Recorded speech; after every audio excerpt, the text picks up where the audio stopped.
Hey friends, welcome back to another episode of Christ in Me with Addie, where we seek to live out a John 3:30 life.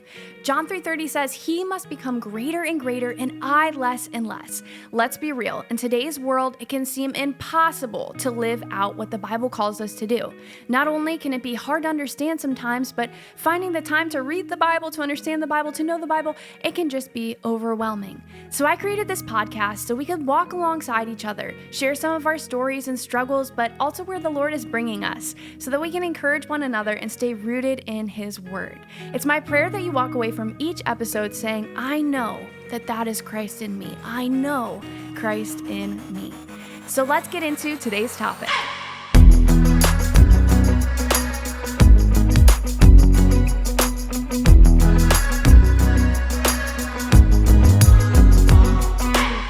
Hey guys, welcome back to another episode of Christ in Me with Addie, where we learn how to seek out the John 3:30 life, where we are less and less and God becomes greater and greater in our lives.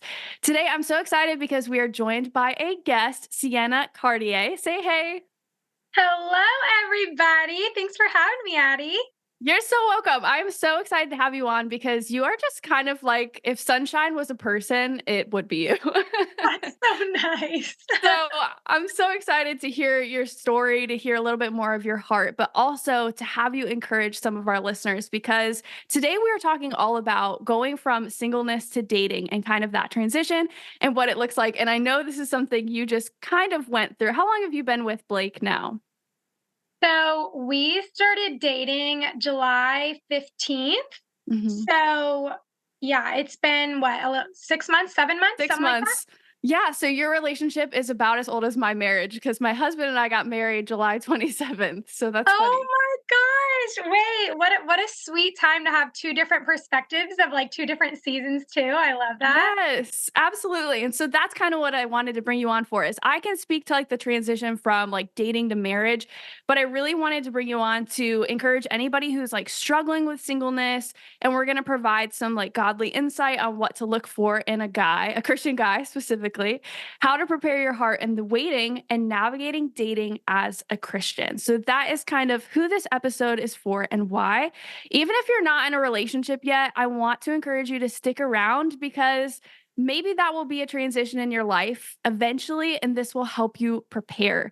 I do talk about this a little bit in my episode titled Waiting Until Marriage, but we know that dating and marriage, things like that, are not promised to everyone. And so I want to be sure to say that we're not putting relationships on a pedestal. We recognize that our relationship with Christ is still the ultimate goal.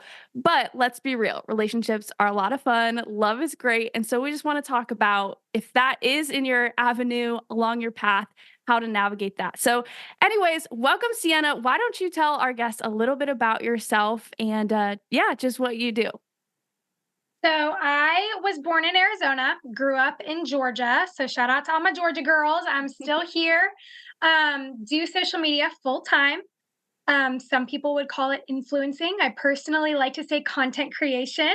I love to work with different brands and get to showcase some brands that I love through my socials. But primarily, my goal of my social media platforms is to glorify God and provide encouragement. There's a quote that says, "Nobody could use less encouragement." And so I just want my platforms to be a space where people can come and feel loved on, they can feel seen, they can feel inspired, whether that's creatively or just personally. And so that is my life. I love what I do. It's such a blessing, such a gift. And yeah, I'm just so excited to be here today and hopefully get to encourage some girls out there. Yeah, I absolutely love what you said about the word influencer because I talk about this in my testimony episode, but I actually like can't stand the word influencer Yes, yes. because I feel like today it just comes along with a lot of negative connotations, like you're really narcissistic or like full of yourself. Mhm. I like to say that I am an inspirer. I want to inspire others to be influenced by Christ and not anything that I'm doing. So it's really cool to see that your heart is kind of in the same space. Oh my gosh, that's awesome. I feel like it's very rare for me to find other girls that align. I'm like, no, I'm so passionate about this. Yes, That's I am cool. so with you. So tell us a little bit about your faith background and kind of like when you gave your life to Jesus, if you were, raised in church your whole life or if it was something that came later in life. That was my situation and I'd love to hear yours. Yeah, so I grew up in a Christian household, love my parents. They really modeled well for me what it looks like to have a godly relationship and just pour into your family in that way. But, a little stubborn old me just wanted to do my thing. So I was really half in, half out for most of my life, especially in college, did the party scene, did all of that. Would not recommend, definitely would not recommend. And really did not fully surrender my life to Jesus until post grad of Mhm. college. And I found a church in Sandy Springs called Elevate City.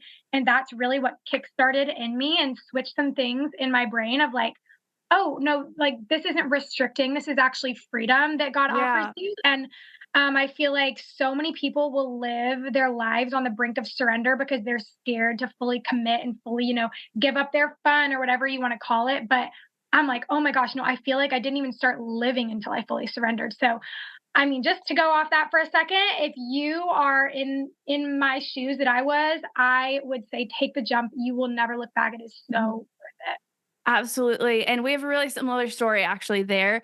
And I love the verse that says, where the spirit of the Lord is, there is freedom. Because similarly, I never experienced like true freedom. It just felt like rules, my whole life until I actually found a relationship with Jesus over religion. And that's where the true freedom really happened. So that's awesome that we kind of went through the same thing. But tell us a little bit about like your dating history. You can talk about like pre Jesus dating history and then post Jesus dating history if you'd like to kind of give us the whole window. But how do you think you learned and grew as you grew with Christ when it came to navigating relationships?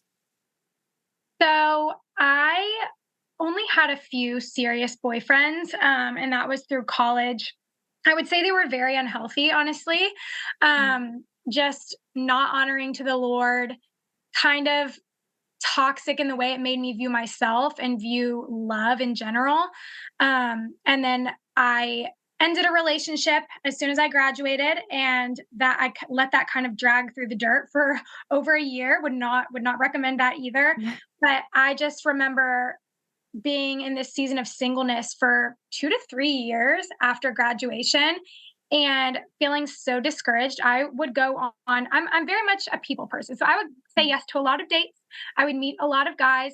And it just felt like even these Christian, and this isn't speaking for everybody, but a lot of these Christian guys would just tell me what I wanted to hear.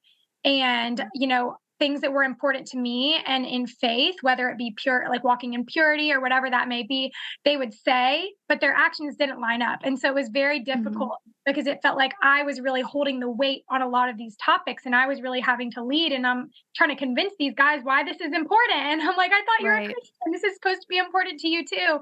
And so that was very discouraging. But I mean, I did meet some really awesome people along the way.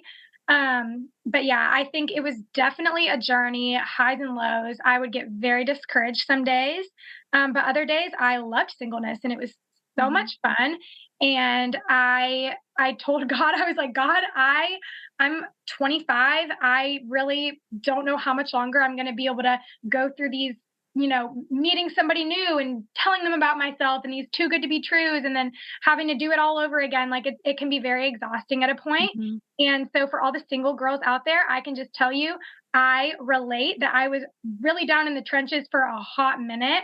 But that's where my faith really grew the most, I would say. And so I know it's so cliche when they say, you know, like this time with you and Jesus to just grow the two of you together is so special. But like looking back now, I'm like, oh my gosh, I did grow a lot, but I wish I would have even more like taken Mhm. advantage of that time to spend with the Lord. So Wow, our stories are actually really similar. I'm a little bit older, I'm 28, but I had a really similar situation where God kind of gracefully let me get on dating apps. I was going on Christian dating apps, and same thing, it just felt like I was going through the motions, guy after guy. And God just dropped this little nugget in my head, and he was like, if when he's a true man of God, he's not just going to like respect your purity, he's going to protect your purity. And that was just like the motto. I love when things have alliteration or they rhyme. It just really it's probably the yeah. old Swiftie in me who just like wants to live life by song lyrics.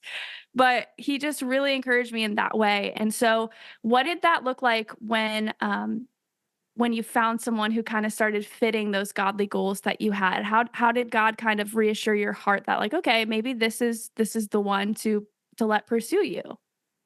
Yeah, so I felt so sure in that moment, but even to like rewind a little bit with some of these other guys, some of them would even, have all the perfect things on paper, but for some Mhm. reason I just couldn't feel it. And I was like, am I too picky? I literally had some people ask me, maybe you're just too picky, Sienna. And I was like, no, I just feel like God wouldn't have me marry somebody that even if they're great on paper, I just don't have that. Like, Mhm. I'm trying to force it, it's not working. And I'm here to say you can have both. You can have a man of God and also have that feeling towards him. And I really felt that with Blake. But our story is so different because we actually were best friends for two Mhm. years before we started dating. And he was not a man of God. He Mhm. grew up in a Christian-ish household, not really. Parents never taught him about purity. Like they never, you know, had these conversations with him. And I remember from the day I met him, it was actually really sweet. The day we met, he picked me flowers before he met me. He like met me on Aw. a FaceTime call and was like, "Who's that girl? I need to know everything about her." But then we just became best friends, and we would date other people. I'd help him plan his dates. He'd, help me plan mine, whatever.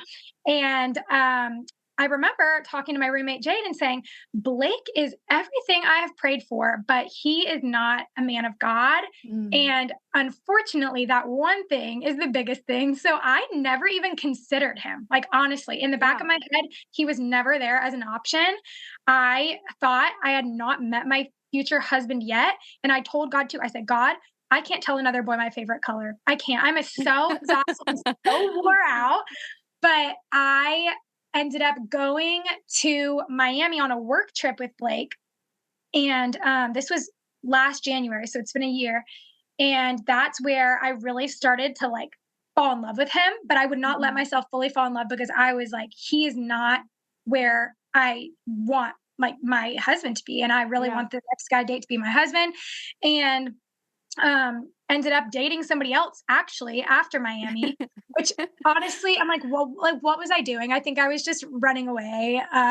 You're Because probably longing, longing and you wanted to kind of have what you didn't have in him, so maybe that kind of led to that. yeah, and I just also right now I'm reading through the Old Testament. I'm doing the Mhm. Bible in a year and it's so interesting, but it's so crazy because you see all of these people of faith and God is making covenants with them and, speaking to them and all of these things and they're still not really trusting him. Yeah. And I'm like, what is wrong with you? But then I look at my own life and I'm like, okay, I'm not perfect in trusting the Lord all the time either, but how much sweeter it is when we do and what is faith without trust. And so I just remember ending things with this other guy because I knew he wasn't it, but just on my hands and knees for Blake and being like, Lord, I need you to get him out of my heart if he's not for Mhm. me. Mhm. But more than anything, I want him to have a relationship with you. Like even if I never get to have a relationship with him, my heart is so badly for him to know you and love you and understand his love that you have for him. And little did I know at that time, he had been invited to a Bible study with some guys that I didn't even know from his hometown. Wow. And that was the first time he'd ever opened the word of God and really dove in. He fell in love with Jesus. And I mean, this was all the behind the scenes work. Little did he know, because we weren't really in the communication at that time. It was kind of a weird time. I was trying not to fall in love with him. And I was on my hands and knees in prayer in my room. I was like crying and just, I was like, I have not met my husband. Like, still didn't think it was Mhm. him. And I just remember going on a run and there were multiple things that happened that day, but that day I felt confirmation that I would get married because we're not guaranteed it, like you said in the Right. beginning. Mhm. And God, in that day, He literally promised me. He was like, "No, like I have somebody for you, but you need to trust my timing." And He didn't say it was Blake. I didn't think it was Blake. And I just remember though feeling like, "Okay, God, like I know you're still with me, even if I Mhm. don't get married till I'm 40. I am going to cling to this and trust in your plan, and whatever that may look like, it's better than the plans I got. So we're just gonna sit back and enjoy the ride and be in full trust." And um, anyways, Blake just continued to grow in his faith and I waited it out. I was like, I'm not going to just commit to you because I see some Mhm. changes because I've been bamboozled before. These boys, they can keep up and act for a minute. But he was consistent and not Mhm. only consistent, but like consistently growing. Yeah. And I mean, it's really sweet too because I feel like my core friend group is really like we're all believers, and Mhm. I mean, he does have that as well, but his outreach of like his non-believer friend group, they're coming to know the Lord. Like Wow. day by Mhm. day, these guys are getting to be on fire for Jesus, and they literally said, "It is not because of Blake what you've said, but it is because of the change, the radical change we have seen in your life." Mhm. And I mean, it's true though. I mean, what 24-year-old guy says, I want to stop partying, want to stop drinking like that, want to stop having sex until I'm like, that's crazy. Like Yeah. 24-year-old guys do not say that kind of thing. So that's how you know there has got to be something greater driving this. Mhm. And I truly have never felt so honored and loved by a guy, um, like outside of Jesus. Like it literally feels like I am understanding more of God's love through the way that Blake loves me. Mhm. And it's been the most beautiful, beautiful process. So yeah. That is so awesome. Thank you for sharing. And honestly, like there's so many parallels to my story with my husband. We were both believers, but I wasn't the believer. And so, his mom, I still remember when we sat down for the first time at good old Cracker Barrel, having that mom and potential girlfriend one-on-one, my heart was racing over my like scrambled eggs. And she took my hand and she said, "We've been praying for you since the day our son was born, because we were pretty sure we were going to get married." And that was just so touching. And there's really nothing else you could ask for more than someone who just prays, even in like take away the relationship, take away any sort of like romantic anything. Someone who prays for you so fervently to know the Lord, like that is the greatest gift you can give to someone. I think it's really it's hard because you don't want to get caught up in what's it called? Ministry dating or like missionary dating. Yep. Some people call it Yeah. different things where you are trying to save that person. I think there's a really big difference between you trying to save them so that they become a potential like dating person for you versus you just like praying for them that they know the Lord. Like there's a huge difference between the two. And I can really tell your heart was just like, this is such a good person. And like, I want him to know the Lord and just be like even greater and having a relationship with the Lord. Yeah. So I really commend you for sticking to, that's such self-control to not let what you wanted, like your bodily desires, like go for him when you knew he wasn't quite the man of God that you needed just yet. Yeah. And it was sweet too because he was so patient. That boy, he told me that he was in love with me, and I was like, Oh. "No, like, no." And he said, "I will wait." And it was funny because I'd actually signed a contract with my best friend to be single for the summer. We're like, "We're doing our single girl summer." We're like, "We're going to Italy, girls." And I just got out to Italy and I was like, "No, like, I really love Blake so much. Like, I miss him so much." Wow. And he was even like, "Sienna, I'll be here when you're ready. I will wait as long as it takes for you." And I was like, wow. Because I feel like, especially with some of these other guys, they'd be pushing me, rushing me. What's the title? What's the, are you Mm, going to be my girlfriend? I'm like, God, y'all are stressing me out. Come on, everyone, let's calm down. yeah. You're making me want to run. So that was also just another thing is his patience. And Mm, yeah, just the way that I'm a very words of affirmation girl. And so I feel like in the past that got very tainted almost by mm, guys that would say all the right words, but then I would get hurt because it wasn't true and their actions didn't line up. And so now to have Blake and he loves me with his words, but he also loves me and backs up with his actions. And to mhm. have those two things together has been so healing for me. Yeah. And I'm just so grateful for that. So, Yeah, I feel like there's a lot of guys who want a godly girl or they think they want a godly girl who are kind of wearing like the gold cross chain. Maybe they got the like Christian tattoo with their favorite Bible verse or like verse in bio. And this isn't to sound judgmental. There's definitely women who have this as well. But then when they really are pressed with those hard things like, "Hey, I'm waiting till marriage," or like, "Hey, I dress this way because I don't want to be super revealing. Like, are you cool with that? Like, are you going to stare at the girl at the gym who has like maybe all out and I'm just wearing like a baggy t-shirt?" You know what I mean? When they really start to see those things in comparison, they're like, "Actually, I don't know if I want a godly girl." And so that's where, I think of the verse that I think it's in Second Corinthians. It says, "Don't be unequally yoked." And mm, that just means, for anyone listening, Sienna, you probably could explain it if you want on not being unequally yoked. yeah, I've definitely experienced that before, and it is just a dangerous game to play. Um, it it is really hard to be all in on your faith when you are unequally yoked and especially living consistently in sin. Like something for me is that I wasn't always saving myself for marriage. I was Mhm. saying I was a Christian, but I mean, if you and that person are not on the same page, it is just, you can't do it on your own. It takes two Mhm. people. And so I really struggled with my faith and even growing in my faith. Every time at church worship, when I was unequally yoked, I would be sobbing. I would be like, I just Yeah. feel such a conviction in the Holy Spirit. Mhm. And that's, I mean, good thing I felt that conviction, but you've got to act on that. You can't just keep living in it. It's just a very unhealthy cycle, and it's sad because it is more common than you would think. But the Bible is very clear too on the dangers. Mhm. Absolutely, and same story here. I did not save myself for marriage, but I did with my husband, and I went through 3 years of singleness after. So I actually lived with my ex boyfriend when I was convicted by the Lord and found Jesus, and it was the middle of COVID. So that's like how I know God exists because when no one was around me, God met me just in like the quiet of my bedroom, and so I left that relationship and I saved myself and I just like recommitted for 3 years. And I took steps to make sure that I wouldn't fall back into sin. So I started changing like my friend circles. I started changing like where I was going on Saturday nights. I started changing just like I looked for habits of where I would fall weak. And one of the things I did that helped me the most is this is kind of like silly. Like you don't have to do this, but I bought a brand new mattress and I like prayed over it and I said, Lord, this will be like my marriage bed. Scripture says that the marriage bed will be undefiled. And I'm just praying that all is reset in this moment. This will be my marriage bed. And I put the scripture over my bed, like framed, that says she is clothed with strength and dignity. The Proverbs 31, Proverbs 31 woman.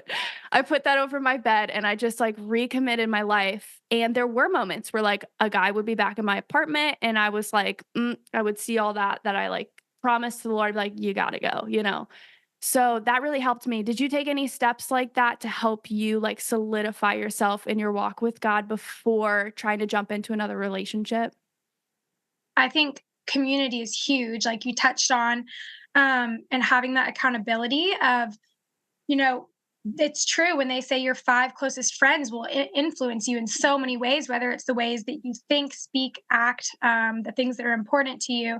And so having community that was constantly encouraging me in that. And then also setting up boundaries of like, if I knew a guy wasn't on the same page with the things that I was wanting, I just won't, it's just not even going to work. There's no need to go Yeah. on a date. There's no need to even open that can of worms and get your feelings involved. And then it Yep. gets so sticky. But yeah, and I think definitely when I did walk into it with Blake, I remember he called me on the phone. I was on my way to my friend's bachelorette trip, and he called me on the phone and said, See, I am reading in the Bible just the importance of purity and what Mhm. God calls us to. And he said, I want to honor, he said, I would wait however long it took so that I could honor you in the Lord. Like, you are Wow. so worth it to me. And I just remember in that moment feeling such security of like, this isn't just something I'm passionate about. Like, he truly understands the weight of this as well. And I mean, that was just the most beautiful, beautiful thing. And like you said, I think that's so powerful that you got that mattress. I mean, Mhm. taking tangible steps. We Blake lives about an hour from me. So like if he ever is over here and it's late, he literally has his own mattress that goes like on the floor. Like we just won't even, sleeping in the same bed creates so many Mhm. temptations. I mean, Right. even if you're being pure, I would really recommend against that. Mhm. I think there's so much intimacy too that just comes with that. So I know it might sound silly to the world, but I mean, so worth it in the end. And so, yeah, this is the first time that both of us are actually walking in like true purity. I feel like in the Mhm. past, even when I was like, not having sex before marriage, it was like, all right, well, everything else is fine. Like, Yeah. let's just push the limits. And now it's like, no, like we are truly for the first time walking in this. And I just feel like our intimacy is so magnified because that is stripped away. Our relationship is so, so strong, which is like the opposite of what the world sells you. Yeah, and that's truly the strength of Christ because I think about the verse, I think it's First Corinthians 10:31, but it talks about how no temptation can overtake you because the strength of Christ will be upon you. So he's very clearly saying there, if you try to go in your own strength, you're going to give in to temptation. But when you give your temptations over to me, when you're walking like the righteous path and you're trying your hardest, we're not saved by works, of course, but by grace. But when you're just trying to live for me, I'll meet you in that. And so it sounds like you guys are on like a great path. And I wanted to talk to you too. You kind of touched on it a little bit, but you are an absolute travel bug. And so does Blake get to go with you on any of these trips? Like how do you navigate walking with the Lord and like keeping those healthy boundaries to make sure you don't cross the line while still doing like the work that you do with traveling and content creation and all that? Yeah, so I did travel a lot last year. It was my travel year and I did it and I would not trade it for the world, but now I'm kind of wore out, so I'm taking a back seat this year. But yeah, we have gone on a few trips that were like group things. I mean, whether it's weddings or, friends' birthdays at the beach, but on our trips, we make sure that we're going to have like separate beds. Mhm. And so it's funny cuz even his friends that aren't Christians, they know cuz he makes it very clear. And so they'll, drop jokes in the group chat and be like, "Got your bed for the weekend, Blake?" And it's like a trundle bed or like a bunk bed before we get there, which is really funny. And I did have a chance. I went to Cancun over the summer with a travel agency, and it was such a dream trip. And it would have been so fun if I brought Blake because I had a plus one, but I Mhm. ended up bringing one of my other friends that I've met through social media. And girl, I know if I brought that boy to Cancun, we would not be being pure. We were like in the honeymoon suite. That's where we honeymooned. Yep, me and Yeah, my husband. So, yep, yep. so fun. So yeah, it was like all inclusive resort. We had a bathtub outside. I'm like, yeah, no, no. So I think that will be something super special that we're looking Mhm. forward to is getting to take trips like the two of us when we are married. Yeah. So yeah, super That excited. is really special actually because I had done so many things outside of marriage that like I truly wish I would have saved that when I actually did like meet my husband and like explained all this, I took time to like apologize to him and say like I'm sorry, like I didn't wait. Like I feel so sorry now because our like firsts together are so limited, but he was the first person I ever traveled like out of the country with. And so we've had a lot of firsts, but it's something to really think about, when you're struggling is do I want to enjoy temporary sort of like pleasure now or experience the total peace and glorification of our relationship in Christ together later. And so that's like the problem with our immediate gratification world, right? We don't think that far forward sometimes. And I definitely fell victim to that when I was like convinced by the ways of the world that waiting until marriage was repressive or oppressive or that, some people say it's bad for your sexual health and we can't deny ourselves that or it's unhealthy to us physically, but it's like God created it and we know that he works all things for the good and he never wants to harm us. So if he's instructing us to do it this way, it's ultimately for our good. Yes. Yeah. Yes. Oh, preach it, girl. That's not that's like my spiritual mentor. She said when because I talked to her so many times, sometimes in tears, like I'm still waiting and I'm just like my heart longs for a relationship so badly. Like that we had so many like cried out moments together. And she would tell me, you need to wait and find someone who's not like 50% and you're 50%. She was like, no, each of you have to be 100% healed and whole, bringing 100% and 100%, or you'll fall to sin. It won't work out the way that you're hoping. And Mm. so, how long did you have to wait? Like, how long were you single before you finally started dating Blake? Feel like, I mean, obviously I was going on dates sometimes, but Mhm. no actual boyfriend for about 3 years. Okay. Yep. Same story here. 3 years. And Yeah, I I can feel like say there's a lot too, of parallels. yes, it's weird, right? But that really is when I grew the closest with God. Like, I have experienced being on fire for God in a lot of different situations, but that was like the longest and the most consistent where I just felt like God was constantly speaking to me. And, you had mentioned before that you were with a guy and then it was kind of on and off for like a year. Is that what you said? Oh, yeah. One of those frat boys. Yeah, they'll get you, girl. They'll get you. But that just speaks to kind of what I'm talking about, where if you like jump the gun and emotions get caught up and like you get emotionally connected in a way, that's why scripture says, the two become one in marriage because there's like a flesh bond and you kind of are like sampling that when you experience that outside of marriage. And it's so hard to like cut that off to then wait and try to wait on God's timing. So what do you think is the biggest lesson you learned in those 3 years of singleness? Like just you and God. It doesn't even have to be about like relationships per se. So I think obviously trust was a big one. I was going through a lot of transitions through my time of singleness. At one point, it just felt like I was like getting beat up in the boxing ring. Bam, bam, bam. Didn't have a car, didn't have a job. I Mm, actually ended up having horrible acne. I was on birth control through college, got off of it. I mean, horrible to the point where I had to get on Accutane.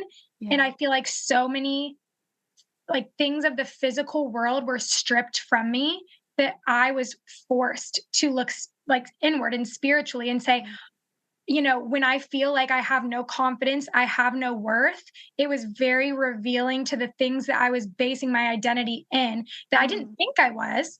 But when it's all taken away, and then all of a sudden I don't feel confident anymore, that's when I yeah. say, okay, God, whoa, what's going on? Clearly, I'm putting my worth in the wrong things.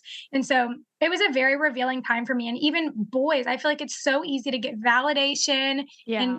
feel good and feel like I'm so beautiful because I'm getting this attention, but that is fleeting and it Mhm. is just can also be a very dangerous game to have worth in that. And so one of the biggest things for me is when I realized, okay, I'm not promised marriage, and if Mhm. I am putting all of my happiness and joy in a future marriage or just what like something that hasn't even happened yet, that's not the way to live, to always be looking to what's next. And I feel like that's been a common theme that I really try to nip in the bud, and it can be easy for all of us to fall into, but not being fully content and present in the season we're in Mhm. because we're always looking forward to what's next. Yeah. And God promises us joy and peace through all things. He is with us in all things. He is with us in the trenches, He is with us in the mountaintops. And we don't have to wait until the next thing to happen for us to feel that joy. And so Mhm. getting to experience, and it was a growing process, but getting to experience that peace and that joy and that confidence restored through things being taken away from me Yeah. was really special. And it sucked at the time, but now looking back, I'm so thankful. And I was even looking back through my prayer journal, um, just to kind of get a glimpse back into my emotions. I also would highly recommend for any girl out there, whether you're, single, dating, engaged, married, whatever season you're in, just to prayer journal through your thoughts and through your emotions. And I mean, regular journaling is fine, but why do that when you could just do the same thing but to Jesus? It's like Yeah. to get to have that conversation with him and then also get to look back. There are so many things that you might even Mhm. forget where I look back, I'm like, oh my gosh, he answered that. And it wasn't even in the way I thought, but in such a more beautiful, complex way. His mind is amazing. Yeah. And so just getting to see that is so, so encouraging. But yeah, highly would recommend that to anybody just to get to see his faithfulness through your story, through your life. Um, yeah. I love that you brought up prayer journaling because I literally brought mine out for this episode to talk about it. Yeah, let's compare. Yeah, but in my prayer journal, I kind of want to compare how we do it. So my prayer journal, I kind of start out by like giving a little blurb about what's going on in life, and it's just so funny to go back and read like how many boys' names are in here. And now it's kind of laughable, right? But it's also like it really hurt at the time. Right, But right. then at the bottom, I do a praise with like 3 praises where I'm just thanking God for like good things that are going on, maybe an answered prayer. And then at the bottom, I do 3 prayers, just asking what? You're smiling. Do you do something similar? It's the same, I do the same. I love that. Okay, so that is how we prayer journal. I shared this once before, but I even like flipping through this page, I just got so frustrated at the end that I just like started scribbling things because I was just like angry. And so you Mm, can just see like the emotion. It's so easy to be honest with God when you're just writing it out to him. And I even wrote like I pray my future husband and listed like verses and like what I hoped for in a future guy. So, did you have anything like that, or what would you recommend people look for in a future husband, or even in just a future person to date? But I mean, we do as Christians date with the intention for marriage. For sure. Yeah, I think first of all, my prayer journal is scattered with so many prayers for my future husband, but I can see the transition to where I stopped praying just for him, but at the end, I would always add, um, if you bring somebody into my life, amazing, but if not, you are still enough. Yeah. And that was really, really crucial for me to start adding into that because just that reminder that this isn't going to be what completes me. Like God, like Jesus completes me, and I already Mhm. have access to him. And so just a reminder for that. But yeah, I actually had a running list in the notes of my phone of traits I wanted in my future husband. And a lot of these are faith based. A lot of these are specific, really random things. And then I also had a bonus list, which is so funny. I'm like, my gosh. And I'd always thought there's no way, like, I'm not going to find a guy that matches up all these. Yeah. Because it does. It's a little unrealistic with how many things there are on this list. But I mean, the in at the top in asterisk, it says must be able to parallel park because it's gotta be one of It's those biblical. I've amazing. definitely read that before somewhere. Definitely. But no, the number one thing was that he has to be a Jesus follower and Mhm. he has to love Jesus more than anything, even me or anyone, Yeah. and pursues him actively. So, Mhm. not just a Christian guy, but a man of God, truly a man of God. Yeah. And so that is where everything else stems from. And there's some silly things on the list, but um, guards and protects my purity, um, Mhm. encouraging, spiritual leader, challenges me, good listener, makes me laugh, great conversation, supports my career path of social media. You would, not believe how many guys I would date that I would tell them I do social media and they'd laugh and say, "Oh, you post on Instagram." And I'm like, Yeah. Or they okay. get jealous. Jealousy is Yeah, another huge, like, character flaw, when it comes to I've experienced that, but yeah, yeah. yeah, definitely. So there's just a lot of things on this list, like confident, not cocky, hardworking, and motivated, is gentle with me. And a lot of these things are biblical things for men of Yeah. God. Might not have a specific verse that I have written down that's tied to it, but it was so crazy to see how the Lord literally, when I say every single item on this list, Blake is, Mhm. and on the bonus list, he is every single one of the. I'm like, are you real? I'm like, what's the catch? Are you real? So But can he parallel park? he can. He can.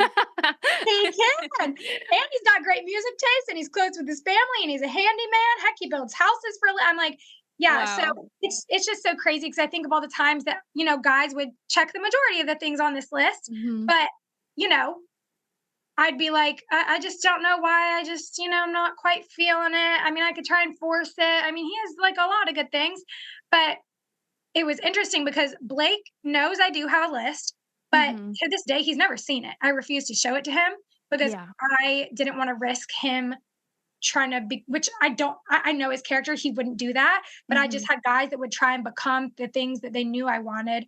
And so without him knowing, and it's so crazy because when we get married, I'm going to print out this list and show it to him on the morning of our wedding to say, look what God has done. This Yeah. is a true miracle because this is literally the definition of Blake Coxworth is all of these things. It blows my mind. So So that's crazy because literally this prayer journal, I read the last page in it to my husband on our wedding day as part of our vows. So it became really special. And so, what I want to say to anybody though who's listening, who's either single or dating, I think it is a great idea to make a list of godly attributes that you will not settle on in a relationship. Because Sienna, you had mentioned that like you could settle, but da, da, da. And it's like you don't want to settle. This is one of the biggest decisions of your life, and you're combining two lives, which is like the most difficult social experiment to date. But right. without God in it, it it gets very hard. So even as someone who's married, I want to say like forward thinking, my whole life I was like, well, when I became a Christian, I say my whole life to be a bit dramatic, but those 3 years that I was single, I was like, God, like I just want this. My heart longs for it so much. And I almost didn't see past marriage.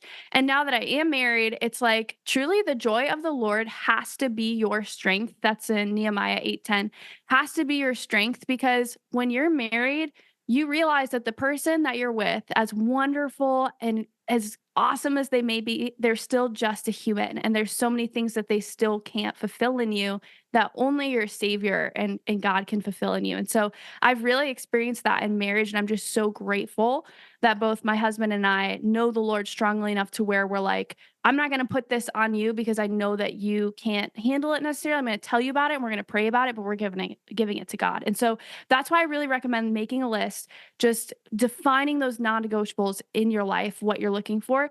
But also, something that God did for me is he kind of flipped the script and he was like, you've spent so much time reflecting on this list that you journaled, but have you ever written down the attributes of a godly wife? Have you ever written down how the Bible defines a godly wife? And I was like, actually, I don't think I know Proverbs 31, but like what does God say a wife is biblically? So that's something else I would do is like take a hard look at yourself. Are you someone who is living and walking the path to becoming a godly wife? If you do have that heart confirmation that like marriage is in your future, is that something that you're doing? So, Sienna, what steps did you kind of take? I know you talked a lot about community, you got back in church, but like, what were you doing to really make sure that you were completely healed and whole, 100%, bringing that to the table before dating? Yeah, for sure. I would say for me, first of all, I love that the godly wife, and I think that a lot of people will have these lists. But I remember I was hit really hard by this in college. I had that list going, and somebody said, "Well, you've got to be the person that the person you're looking for is looking for. So you Yeah. can't be expecting all these things of them, but you're over here doing what you want. It just doesn't work like that. You're not going to Mhm. find them when you're constantly living in that, you know, world." And so I would say that is awesome. I would definitely encourage everybody to do that. But I think definitely switching in my mindset, um, like I was kind of talking about earlier, identity, and so much flows from that. And even, how we're talking about these lists, like the number one thing on my list was a man of God. And, for me to be a woman of God, what that looks like. And a lot of these, smaller things that are down lower on this list, they all really do stem from being a man of God, being a woman of Yeah. God. I mean, we say that word, but what does that truly mean? And so to dive deep in the Bible for that. And I know that for me, um, drawing a lot of wisdom from scripture and just spending a Mhm. lot of time in prayer and talking with God. And you even talk about how in your prayer journal sometimes you are so upset you just it's going to be scribbles. And I think that's the kind of authenticity and faith that really grows you, is not to just be like, God, like, I come before you and which we respect him and look up to him in that way, but to be so real with him and be like, God, I'm Mhm. struggling today, or like, God, I need you to help me with this, like I'm so frustrated, I'm so mad. And Mhm. he gets that, he gets every single emotion. But ultimately to remember that like your source of joy does not come from a relationship. And Yeah. so I just remember reading through Psalms, and it talks about, um, it says, I still belong to you. You hold my right hand. You guide me with your counsel, leading me to a glorious destiny. Whom have I in heaven but you? I desire Mhm. you more than anything on earth. And so just clinging to that of like, my greatest desire should Mhm. be to honor him and glorify him and grow in my relationship with him. And it's so easy to let our circumstances dictate how we feel day to day. But if we Yeah. rely on our circumstances, we are going to be a roller coaster of fluctuating Mhm. emotions and feelings and feeling unstable all the time.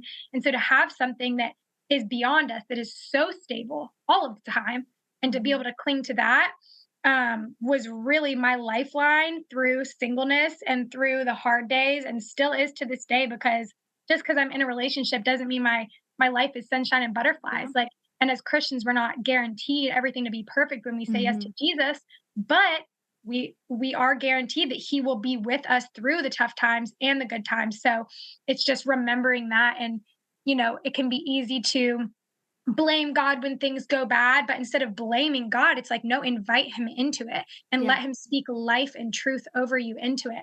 And that's where you really feel healing. Um, Mhm. and that's where I really was able to, heal through it's a process, but continually every single day coming to the Lord and saying, God, like heal me, like open my heart and, remove the things that are not of you. I remember going on dates, one of the best prayers. God loves this. He'll expedite it most of the time. But just saying, God, if this guy I'm going on a date with isn't the guy that you got, get him out of my life. And I Yep. swear he would really be removing these boys Mhm. so quick. I'm like, well, like, thanks. I don't even know if that's what I wanted, but okay, sure. Like, if it's not your best, then get him out of here.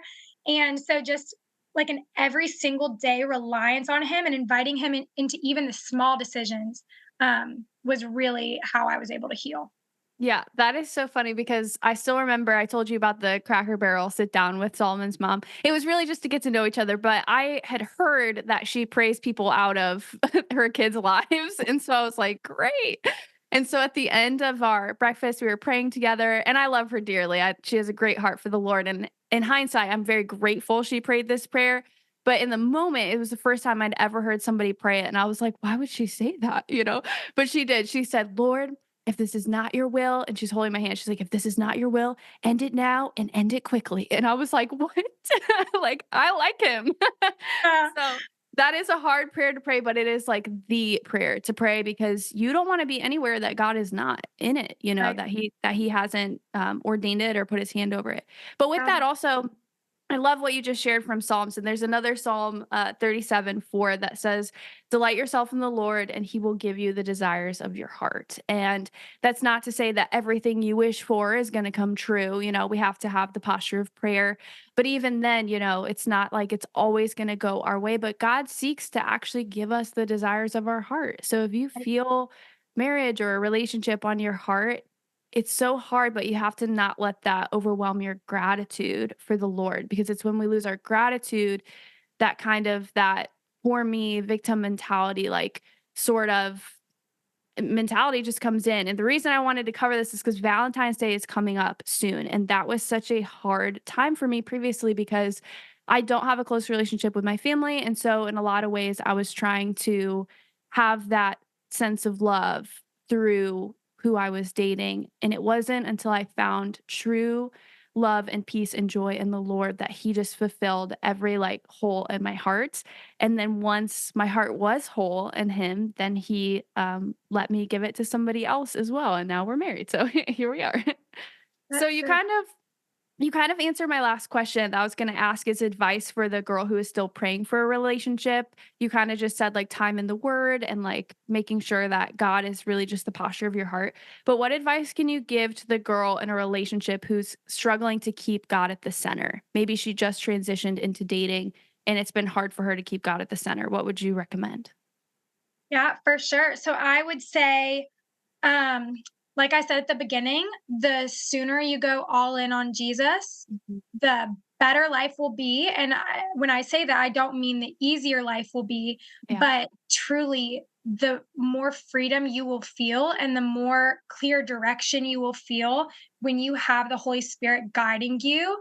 It You'll feel that conviction, and the dating world, I'm not saying it's going to be any easier. I know it is brutal out there, girls, but I would just say to remember to surround yourself with people that are pushing you in the way that you want to go. So make Mhm. sure that you have community that can hold you accountable. And, Yes. if you are in a relationship that is not honoring to the Lord, that might be something that you need to consider ending. And I know that's so hard to Mhm. hear. And that's the last thing that, most girls want to hear. But it can be so scary because it's like you don't know what's going to come after that. You don't want to be alone. It's unfamiliar territory. Starting over is scary, but Yeah. it will be so, so worth it because I just, if I could go back and tell myself, I literally remember with that guy I was dating in my head, I was like, I'm going to marry him, and I wasn't even that excited about it, but I just convinced myself, like, this is what I'm gonna do. Like, it might be Yeah. settling a little bit, but whatever. Like, I'm gonna marry him. It'll be fine. Yeah. And oh my gosh, that breaks my heart for my younger self to think that I would even consider that. But there are actually a lot more girls in that boat. And so I would just, encourage you in the way that even though sometimes it can seem like, where are the godly men? Where the heck Mhm. am I supposed to find them? Like, they do exist. It is possible. And God is still good and he sees you individually. Yes. And like I said, the take him out of my life prayer, that's good. But, even in the last time that I prayed that with this guy I dated last spring, I clearly remember being in the shower and prayed that. And God said to me so clearly, you know you're not supposed to be with him, you do it. Like, Mm. testing my obedience in that. And Yeah. so sometimes, we just want the easy way out of God to remove people out of our life. But sometimes, it's like we're like, God, where's the red flags? Where's the red flags? And it's like, Mhm. he's like, I've given you so many, but you just refuse to, obey that. And so Yeah. there is blessing in obedience too, even though it is so scary, but that is trust. And so, yeah, that. And then the last thing I will say is the power of gratitude. And this kind of does go back to the single girls. But if you are in a season of life where you are just, focusing on the things that you don't have yet, it can be Mhm. very consuming. And so Yeah. I remember being in a place where I felt like nothing was going the way that I wanted it to go, and I was focusing on all the things I didn't have, and I would have to force myself to tangibly write down on paper the things that I do have and are so grateful to God Mhm. for. And when you have facts staring you in the face, on a piece of paper of things that you have to be grateful for, it's very hard to live in that state of ungratitude, which can, breed so many feelings of Mhm. not trusting God and, spiraling in your head. And so I would definitely recommend that. But Yeah. Shower prayers just hit different, don't they? they do. And if you cry, you can't tell the difference between the water and the Yep. tears. Yep, that's right. Yeah, but the journaling thing, like you said, it's like, God some people have argued, why did God choose to use a book as a means of like his communication with the entirety of the world? And it's like, well, if you journal for a month, you'll see that when you go back and read the things that you wrote a month ago, you can see God's faithfulness across the pages from start to finish. And so that's why I love journaling is because it's like a book of God's faithfulness in my life. And even when times are hard, you look back with different perspective a couple months or even a month later, and you're like, wow, I can't believe that I was so low in that moment, that my trust was so low. And now, like, I can look back and I think of the verse I read, she can laugh at the days to come in Proverbs. You laugh because you're like, well, it wasn't that bad. He's had me this whole time. But just kind of touching off of what you said too, friends that I've kind of given advice to or who have come to me with relationship questions, I always tell them to ask themselves, are you glorifying God better together than you could apart? And that's that hard question. Sienna, you talked about how you could have taken Blake to Cancun, but you knew what probably would have happened. Like, you could stay in the same bed together because his friends certainly don't seem to care, but like you would know, God would know. And so I think that's where you really have to analyze the relationship. And you're like, if I am feeling conviction, one, but two, if I'm bending the things that I believe are important out of availability or, just the ability to get away with it in that moment thinking no one would know, it's like God still always knows. And so are you glorifying God together better than you are apart? So good. Yeah. So, anyways, Sienna, I just want to say you are seriously such an awesome person. Like, you are just such a like. I can tell that you've done a lot of like self reflection, self growth, just time with the Lord to really prepare to where you are now. And I just want to say thank you so much for jumping on. And I really think people are going to be encouraged hearing from you. But is there anything else you want to share to anyone who's approaching this Valentine's Day and they're just feeling in a low place? Maybe they're placing their worth in the relationship status. What would you say to them if they were here? I would just say go back to his word and the Mhm. promises and truths that he has there. And it sounds cliche, but there is so much refreshment in that. Mhm. Getting to do the Bible in a year plan and literally being in his word every single day is like drinking water every morning. It's like Yeah. when I go without it, I feel parched. I can tell a difference in myself when I'm not getting in his word, and I'll be extra stressed out, just feeling frazzled and all over the Mhm. place. And just to have that is so comforting and so crucial to us as Christians. And so I would just, continue to remind you to be in his word, even when you don't feel like it. I never read the Bible and I'm like, ah, I regretted that, you know? Yeah. And Yeah. so it's always worth taking the time and yeah, find that community, Mhm. find those girls that will be encouraging you. I have the most amazing community that literally Mhm. carried me through some of the toughest times in my life and just spoke so much truth and life over me. And so I'm so thankful for that. But yes, continue to seek him, read his word, and yeah, and just be able to feel his love through that is so special. Yes, I absolutely second everything she just said. And if you're struggling with any of those areas, I have a episode on my best Bible study tips. Maybe you're struggling to get into the word and it just seems really difficult. I have an episode on finding godly friendships. If you feel like it just hasn't happened for you yet, I give tips on how to find these circles of encouragement. And lastly, I have an episode on waiting until marriage. You are not alone. I really appreciate Sienna's honesty, and also, you guys heard it's part of my story too that I did not initially wait till marriage. And that can be a really hard thing to work through because it's such a spiritual and emotional thing tied into two. So, if you're struggling with navigating sexual sin, I really recommend checking out that episode. If you guys want to follow Sienna along, why don't you share your handles and where they can find you? Yeah, so on all social media, my handle is just at my name. So at Sienna Cartier, SIENNACARTIER. Would love to connect with any of you and just so grateful to be on the podcast today. Yeah, thank you so much for being here today. And so, this was a part of a Valentine's Day special. This one's kind of targeted towards singles and dating. But next week, we're going to be talking with Bethany Beal from Girl Defined about intimacy in marriage. I'll see you guys next time.